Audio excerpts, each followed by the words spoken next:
Hey everybody, this is a quick video in case you have a Technika brand dishwasher and it's giving you an E5 error, and so you're wondering what is this and what do I need to do to get rid of it. And so the E5 error is kind of a funny error. So it's going to be an error when the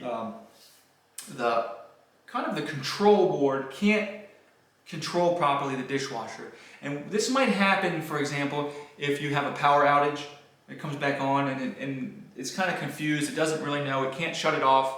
Or it could also happen if you have, like if you're on some kind of autonomous electrical system, solar or something like that, and you're getting low voltage.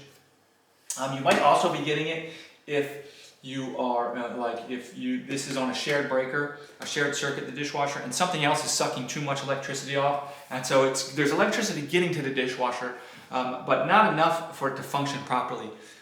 So what you want to do is just make sure that it's getting a nice steady clean supply of electricity. Turn everything off, wait a minute, turn it back on, make sure there's nothing else on the circuit that's preventing it from getting electricity, and then try to just start a cycle over and then see if this error doesn't come back. So, and then hopefully that'll get rid of the problem and get things working again. So anyways, hope this video helped you. Thanks a lot for watching. Have a great day.